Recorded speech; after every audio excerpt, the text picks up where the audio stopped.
Hello, this is Prince of Somnia, and welcome back to more Let's Play Xenoblade Chronicles. In the last episode, we got ourselves over to Tephra Cave and collected a third-party member, and in this episode, we are going to be doing a couple of side quests, starting with the Broken Watch, which we received in the last episode, actually, by talking to Desiree near Gemman's stall. In this episode, we're just going to be doing a couple of side quests here and there. It's a bit of a short episode this time around, since I managed to cut away a lot of the fluff in between things. And anyway, in order to mend the watch, we need to head down into the weapon development lab with Shulk at the front of the party. Here in the lab, if you select the repair thing that pops up sort of near the lab, it's a little bit finicky in order to get it, but it's just right here. We will realize that we kind of need some items in order to repair the broken watch. Now, here near the Ether Light in the commercial district in Colony 9, we can actually talk to this NPC called Shura and trade items with her. Basically, the way item trading works is you need an item of equal or greater value than the item you're trying to get, and you just exchange the item so that we can collect enough blue chains without having to walk around Colony 9 collecting them instead. In order to get certain items from certain NPCs, you need to have a certain level of affinity with the area in which they live. But fortunately, Shura will give you blue chains just with 1-star affinity with Colony 9, so not too bad, not too bad. There will be instances later where we simply can't just trade for items because we don't have a high enough level. But anyway, collect or trade for the blue chains, then return to the weapon development lab and mend the watch. Once that's complete, we can head back to Desiree near Gemman's stall. Generally speaking, Desiree is usually found in the area just above where Gemman's stall is at around 10:30-ish p.m. or 22:30 for military time, I suppose. Once you complete the quest, we get a series of rewards including a Muscle Up 2 gem.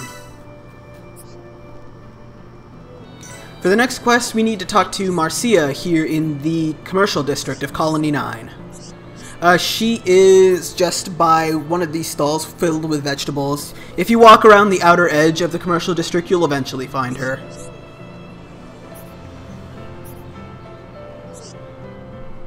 This is Biscuits for a Grandson, a pretty simple quest.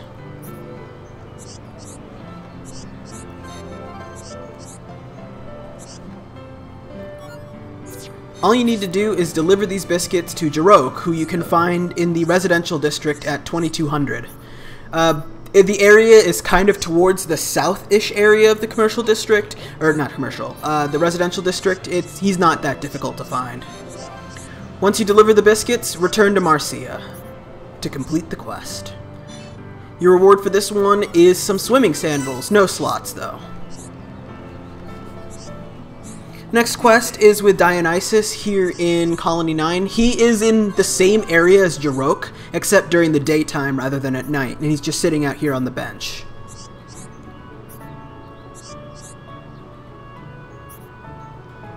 This quest is the key to a long life. In order to do this quest, we need to collect 2 lots of medicinal brog oil from cute brogs in Colony 9, or alternatively, we can trade them with an NPC named Betty with 1-star affinity in Colony 9. Now, the cute brogs are found at night just down below where the entrance bridge is for Colony 9. It doesn't take too long. If you just keep fighting them, eventually you will get your hands on 2 lots of cute brog oil. It might take a little bit longer for you than it did for me. I just happened to get particularly lucky.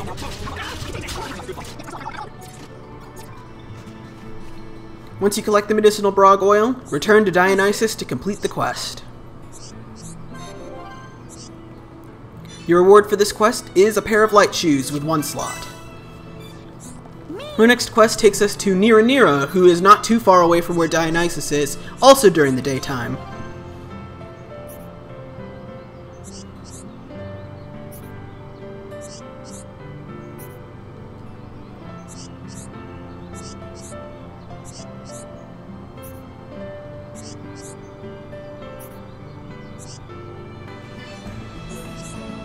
This quest is Lonely Nira, and we need to deliver a letter to Lucas, who is not very far away from where Nira is at all. In fact, we can just walk over there without cutting away whatsoever. He's just down here near the southernmost exit to the residential district.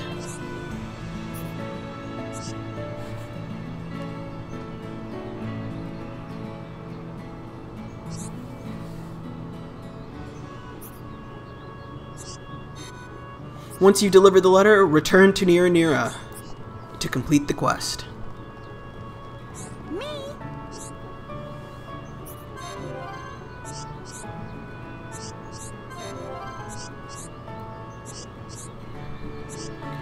For completing this quest, you will receive a block garter for Rhine, a new weapon with slots.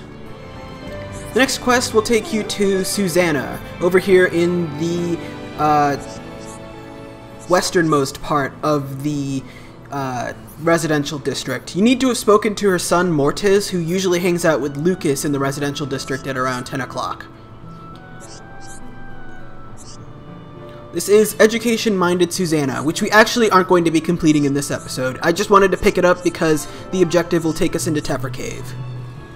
The next quest we're actually going to complete is given to us by Emmy Leader at the far back end of the military district during the daytime in Colony 9.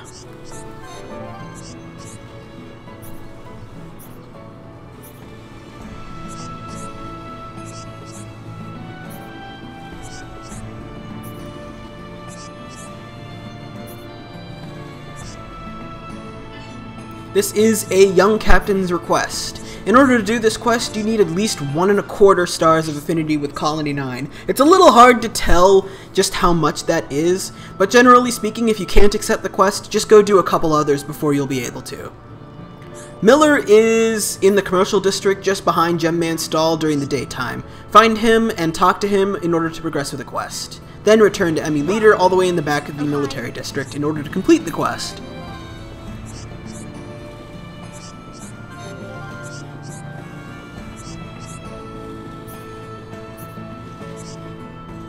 For completing this quest, you get a dyed top, dyed bottoms, and dyed mules. A set of equipment, basically. Our next quest takes us into the commercial district. At around 10 o'clock, in this curry stall, we'll actually be able to talk to the owner, Giorgio, who has a quest for us.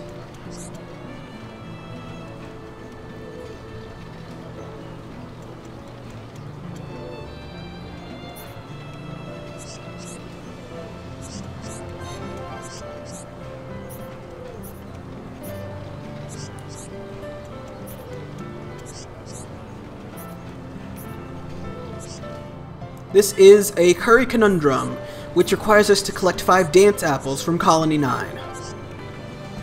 Now, since actually going out of your way and collecting 5 dance apples is a little bit more than painful, we can talk to Rosemary instead. With at least 1 star of affinity with Colony 9, we'll be able to trade for dance apples with Rosemary as much as we want. Just be aware that if you put this quest off for too long, Rosemary might not be available anymore.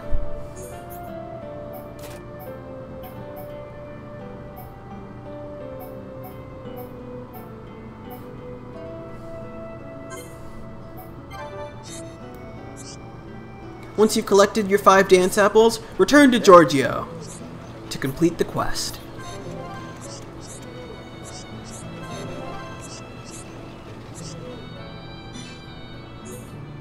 Your reward is Caravan Gauntlets with no slots. Our next quest is with Rocco, over by Gemman's stall during the day.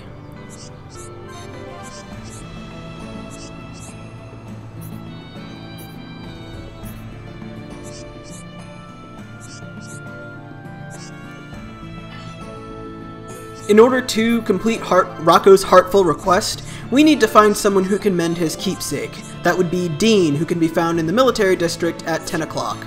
He is kind of in the alleyway just to the south of where the weapon development lab is, and he's not too difficult to find.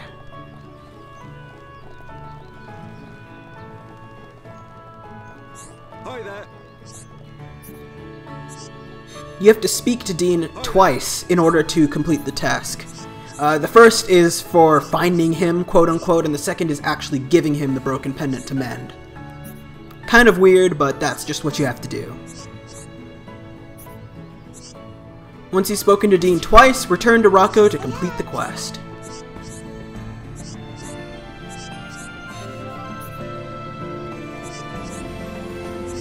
Your reward for this quest is the tinted glasses and the pretty bangle, both with slots.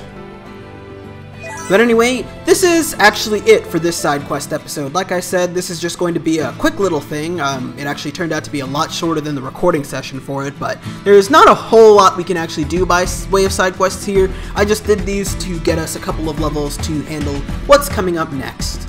But anyway, in the next episode of Let's Play Xenoblade Chronicles, we'll be heading deeper into Tephra Cave, through the Magmel ruins to collect the ether cylinders for Ryan's punishment duty. See you guys then!